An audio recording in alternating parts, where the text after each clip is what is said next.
Welcome to the Will Is Podcast. Yeah, I know you miss me. I miss you too. I did, for sure.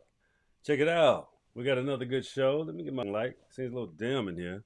Let me make some little changes, Let me make my lights are good. Up in here. We're looking kinda dim. I want it to be nice. I want you to enjoy it. Yeah. Let's get it together. All right, because I'm gonna look mediocre. Mediocrity. Yeah, we don't want none of that. We like to present ourselves appropriately because the one thing that we are having, if you look at the title of the show, you see it. The WIP, Black Mediocrity, is a true problem. It is. It specifically it's a problem. Um, Let me explain. Let me explain why black mediocrity is a big problem in our global community. Because you don't take the time to understand why you're in your predicament specifically. You really don't. So what you do is you turn out of your junctions toward people like you because that's the people that you're closest to. That's the people that you interact with. That's the people that you you know value their opinion. They value your opinion. You have a connection with. So those are also the people that you put through the most hell, you strife,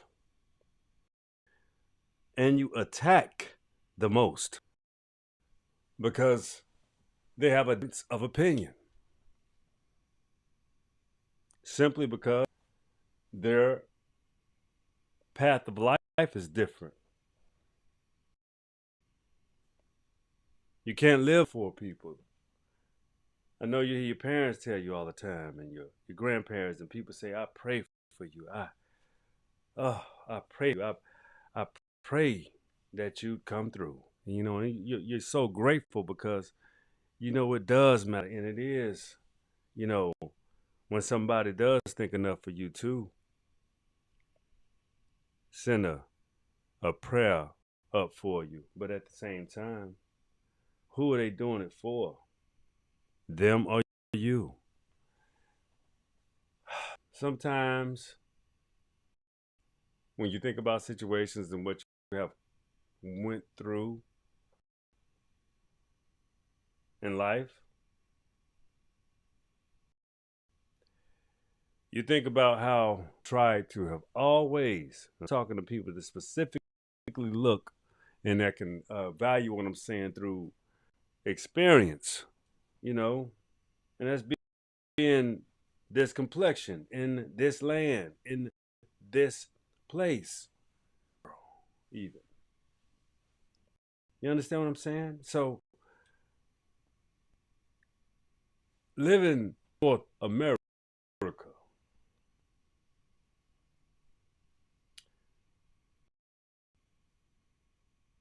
can be viewed as a hard for people of my complexion and those that are adjacent to my complexion and those that are adjacent to me because I'm profoundly who I am.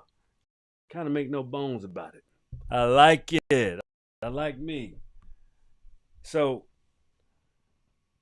if you guys have ever heard of Dr. Hendrik Clark, he's on my playlist. That's the first and only outside entity that I have on my playlist. And if you're ever wondering, because he's my favorite lecturer, historian, illustrator, he's an amazing orator as well. And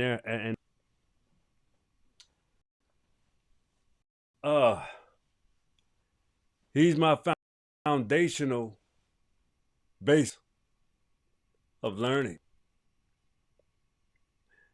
My father introduced me to Dr. John Henrik Clark and Mal Monroe, two pivotal people that I studied at a very young age. They were my heroes. They they were my teachers. Outside of male family members like my grandfather, my father, my uncles, even the ladies of my family, my grandmother, my mother, my aunties. I truly grew up in a village. What a reservation really was. It's a village, man. That's truly what it is. It's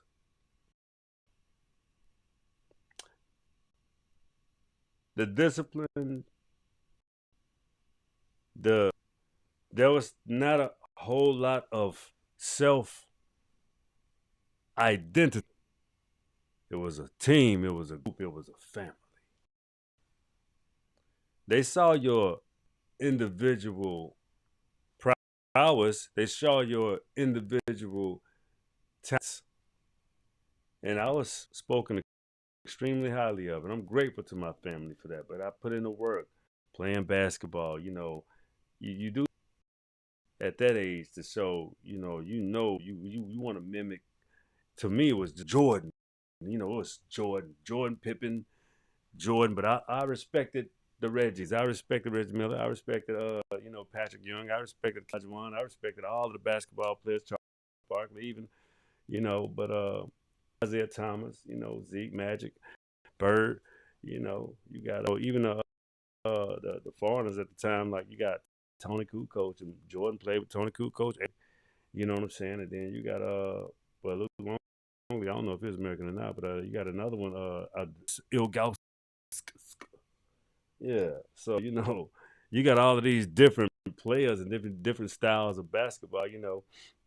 Uh, y'all want me to talk about basketball because I'm telling you, I look at LeBron James as a great. He's a good man, but at reaching the pinnacle of GOAT, he's not close. He can play five at a high level. He'll never be close. It's not about what he thinks. It's about what has already happened. You are 4-6 finals. You don't have a patented move. You got swag. You're a good family man.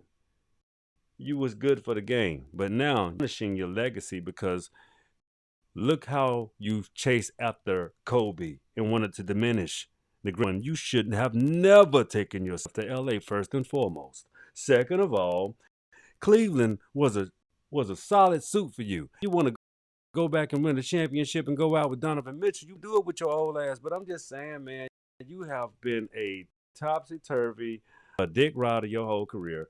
And I don't come from this young era. I'm 45 years old coming on. So straight up, I'm not interested in, placating of GOAT status when it's Kobe was the closest to chase MJ's perfection. What you see with MJ's perfection? What you see with LeBron's? An athletic prowess that seen before, just not like him. Not that. Yeah, I give you your props, homie, but you ain't. I mean, you talking about skills. You never even surpassed the skill sets of a Tracy McGrady, who was more dominant. If he had never had back issues or knee issues or any, if Tracy McGrady was as healthy as Kobe, and McGrady would be the pinnacle of greatness outside of Jordan, and you can add Vince Carter in there and AI, So I mean, it's just you're special, but you just wasn't good enough, LeBron. I mean, I'm just being honest. You was not good enough. But this mumbo jungle mumbo talk you be doing, man, just stop. You're tarnishing your legacy ever going after the true GOAT. Now we're gonna get off that because I'm tired of you. Yo, I need you to leave the NBA. All right, boy, AE is yeah, he cooking all y'all. Let's go, Anthony Edwards. Anthony Edwards. Let's go. SGA. You know, let's go the new class. Oh, Tatum. Let's go the new class. Go Brunson. Boy, let's go Cat and Brunson. Let's go everybody. Let's give it up for the new class of the NBA, man. I think that is just it makes me love watching. And then MJ is coming back on NBC. That is phenomenal. That's faction. I want to see what he got to say. Man, everybody trying to predict and say all this crazy. Yeah. Shut up. It's mediocrity. Y'all are mediocre. You're mediocre because you don't implement other elements that can uplift people within even in your broadcast. And it's a shame. You you're mediocre. Anyway, let's get to moments, man, because y'all see the title of the show. Let's get to some whip moments. All right. So the first whip moment. Let's go with before verification. A lot of us call an assumption or an opinion. It's all ass. Let's get some music playing with the whip moments too. See what we got going on. See what they're gonna give me tonight. Cause I kind of like to hear the what they're gonna put out. So let's go with a little lounge music. How about that? Let me find some lounge. All right. Maybe we go chill hip, chill hop, chill. Okay, they got some chill hop. Whatever the fuck that means. Anyway, see what they got.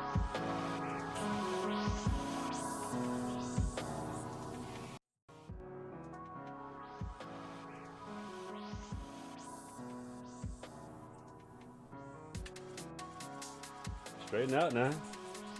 All right.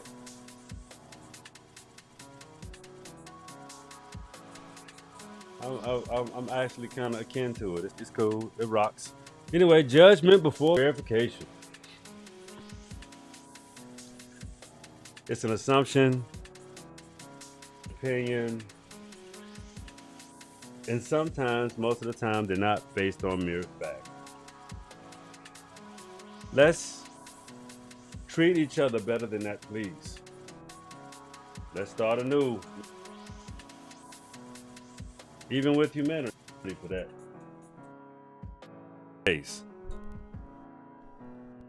We really need to start anew. Respect.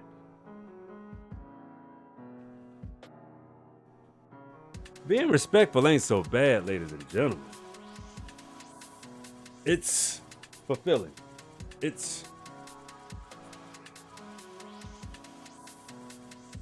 makes you feel like if you can do it, you should be able to receive it with no qualms. No quorums.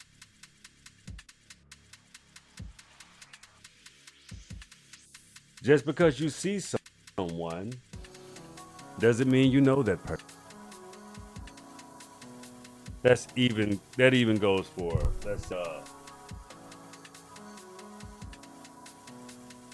all people globally.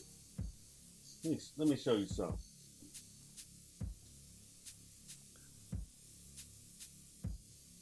Yeah. There's a whole lot of missions. There's a whole lot of pandering and trying to clean up a lot of false misconceptions, a lot of accusations that have been made about, even with the elders like Dr. Smalls, Dr. Infodish, respect, but at the end of the day, I know my DNA.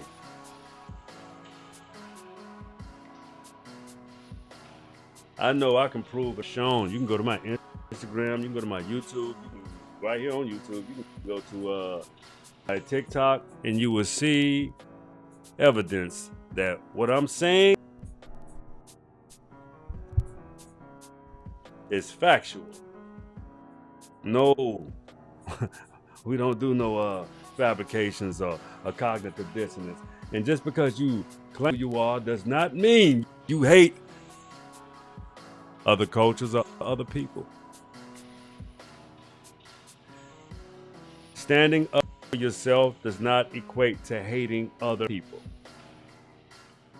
Providing solid facts and being very specific.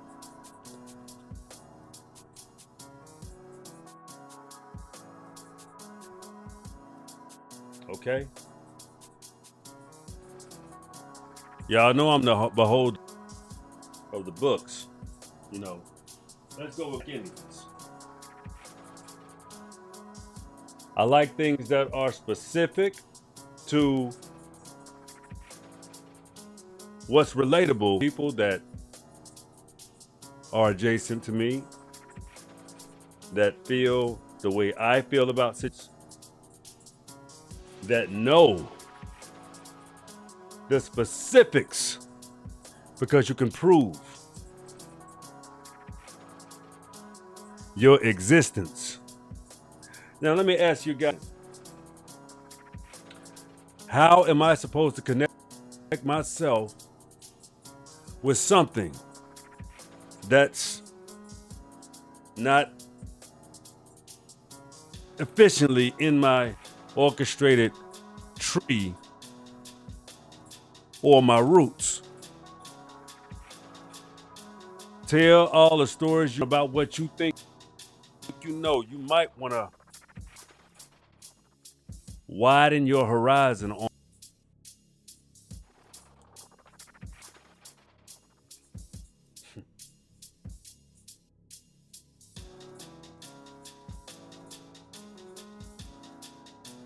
President Vicente Guerrero of Mexico.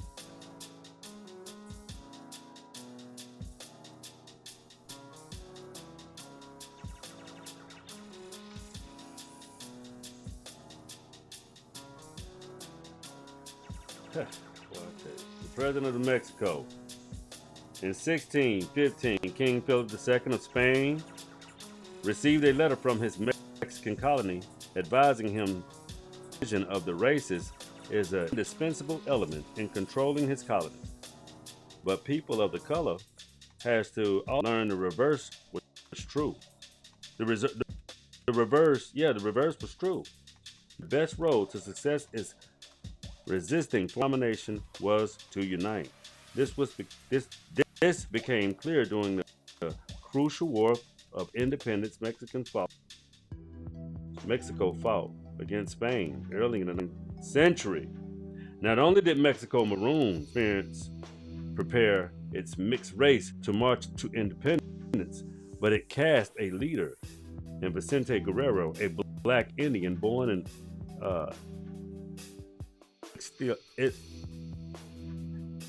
Ixtilia in 1782. Guerrero's parents were mixed European and African stock. As a young man, Guerrero became a man driven under the 1810 driver, and in 1810 he was one of the first to enlist in the War for Independence. In his first battle mission as captain, as the conflict dragged on for years, the leader revolutionaries died or were captured. But with 2,000 raging men carrying guns and ammunition taken from a fallen Spanish soldiers, Guerrero kept the spark of rebellion alive in the Sierra Madre. Repeatedly, Spanish officials tried to persuade the charismatic young man to surrender and return home. They even sent his father to accept a pardon. Guerrero fought on. By 1821, the independence movement was a success. Guerrero incorruptibly gave the strength and drew peasant support. His swarthy face reticent voice and flashing made him a object of profound respect, even among his enemies. Reportedly, U.S. historian H.A. Croft in 1824, Guerrero had only learned to read years before, when he was 40, helped shape the Mexican Constitution. He wrote the provision of the inhabitants, whether white, African, or Indian, qualified to hold office. That's him. The finest looking people I've ever seen.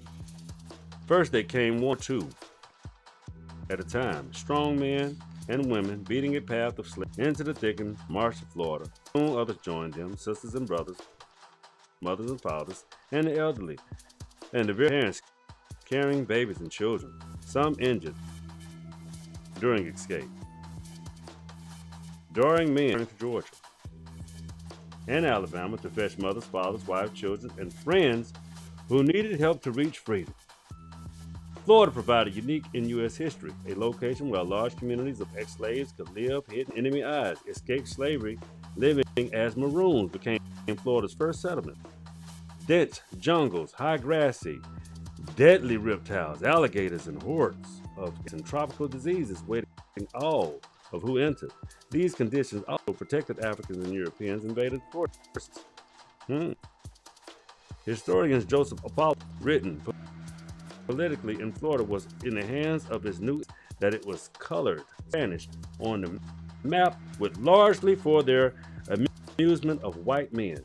Generations before Thomas Jefferson sat down to write independence, Florida's dark runaways wrote their own and used it no paper or ink. It was constructed of spears, arrows, and captured muskets, but it issued a warning of keep out and leave us alone or else die.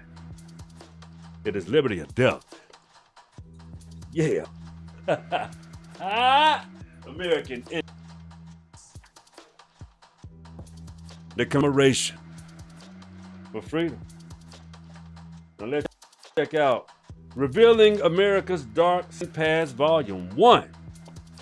Us out of this mediocrity, people.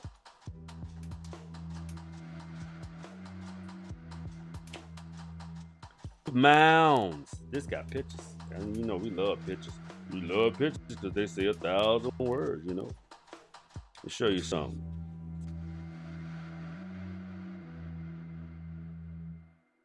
Mound builders. We'll get to that in a second.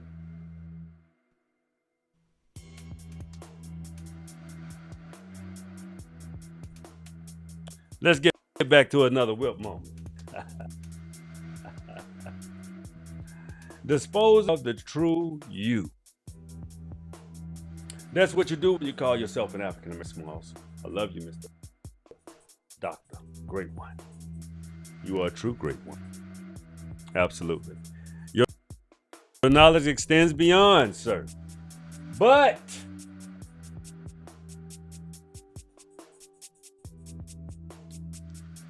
as an American Indian, do I need a different title? No, I do not. Do I respect the foundational title? I do. Why would I have no issue? It's a movement. It's something that I'm not opposed to at all. I appreciate prowess in the and I respect the mindset of such a broad of beautiful people. I'm an American Indian. Do I fit in that? If you say so. But I have my own title, specifically because it's genetically rooted in me. I don't have to recreate the title for myself, but I do understand movements, and I am in support of positive perspective as such. Let's just get that out of the way. So, but I'm not disposing the truth. That's all I'm saying. That variable that I wanted to add to how to just move to the next one. The next WIP moment is lying to yourself and standing on it. That's what most Siberians do. That's what most Europeans do. They lie. They tell these stories about history that are just not true at all. Let me explain. Okay? So, dig this. The mound builders. When the Europeans first arrived to what is now southeastern United States, they encountered often described as a copper-colored capture of people that later became known as mound builders. Mound builders is a general term referring to indigenous inhabitants of North America who constructed various styles of earthen mounds for burial, residential, and ceremonial purposes.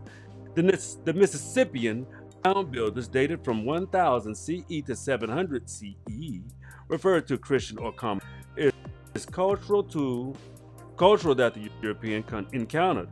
Culture is considered to be probably the most advanced society that aroused in North America. This was a city building society supported by agriculture and marked by the building of pyramids like Mounds 10. See? Okay? Now, the cities consisted of enormous pyramids, excavated areas, vast terraces, irrigation canals, wells, ponds, underground passages, and causeways.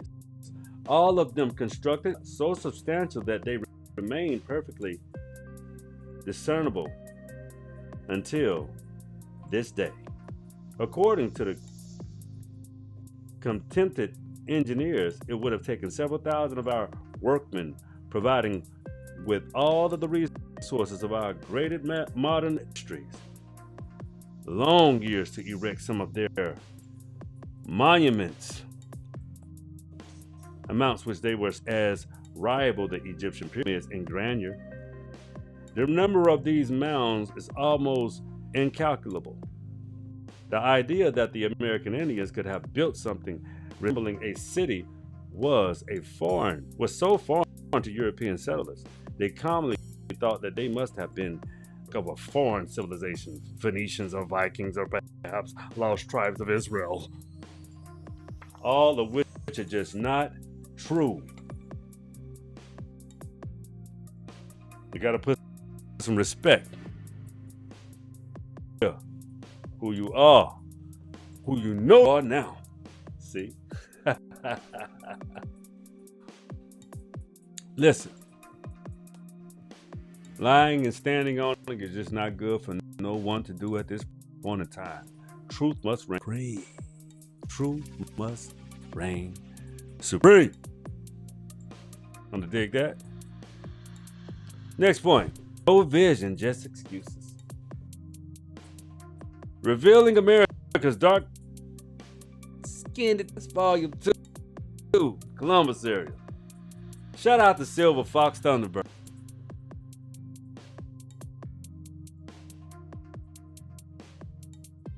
You dig?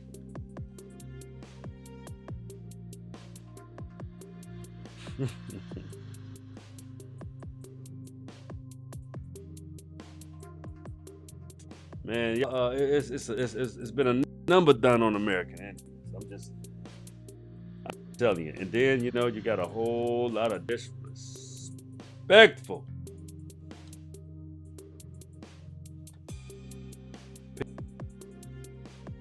and everything in between. Let me explain something because this is very pivotal. This chapter is called No Mercy Was Shown to Age or Sex. Among the persons who were building, held, or shipment to Spain was Canado, a principal chief of Magnuna. It was accused by Chief Gakanagari of the destruction of La Navidad Nabo was a very powerful and respectful chief and was considered the Spaniards' most formidable enemy.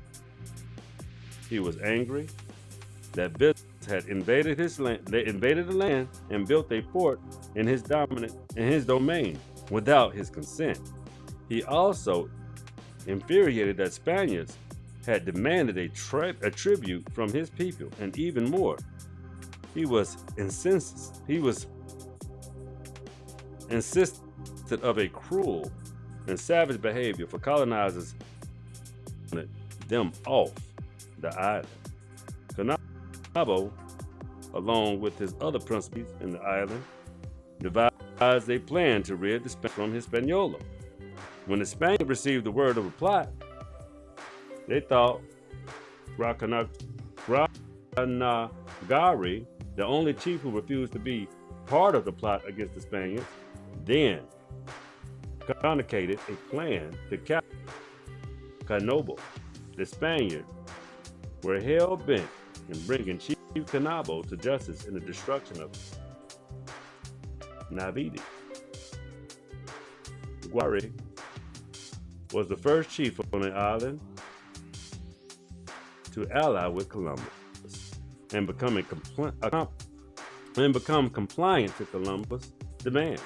When his village was destroyed along the Navit, Columbus promised him protection from Canabo and his loyalty. Canabo allegedly destroyed the village and became in Columbus' absence, committed numerous crimes against the native people, and he alleged destroyed Guacanajo village in response to his loyalty to the stranger. That's how everything happens, divide and conquer. That was the biggest tool that was used. No vision, excuses. When you succumb to divide and conquer, when you succumb to the ways of the wicked, just excuses. But let's take it to the next WIP moment. What do most people say when you're just a mediocre person? Everything's not my fault. I always want to pass the blame. You never did anything. You're a victim. Harmed you. And that shit ain't even at all. You're just a fucking liar. And you perhaps like lies. What's the next trifling thing people love to say? You made me do it. Never made me do it. Somebody always made you do something. Again, not true, just your perception. You refuse to do one thing. Last WIP moment for the night. The thing to do is stop blaming others for your failures. Be accountable. You did it. Stop blaming other people for your shit. It's not cool. It's a dirty move.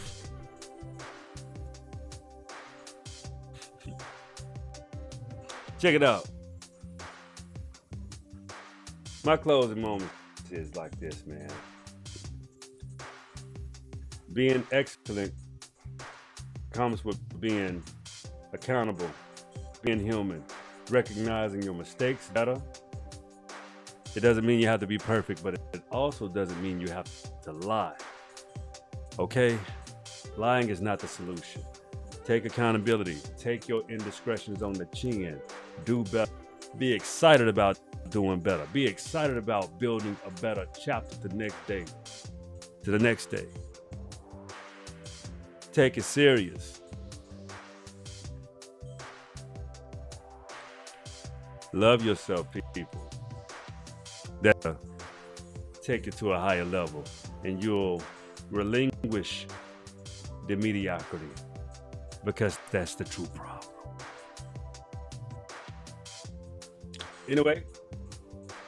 I love you guys. Thank you. Thank you so much for subscribing. Thank you so much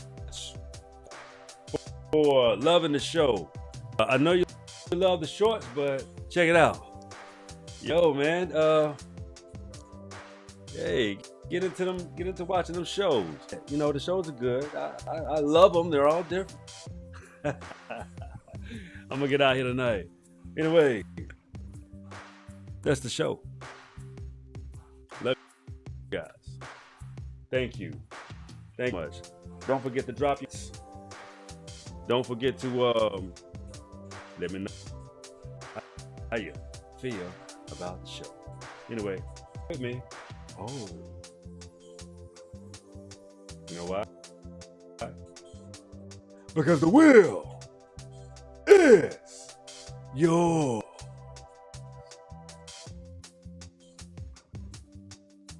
Hey y'all. Tomorrow. I'll be back.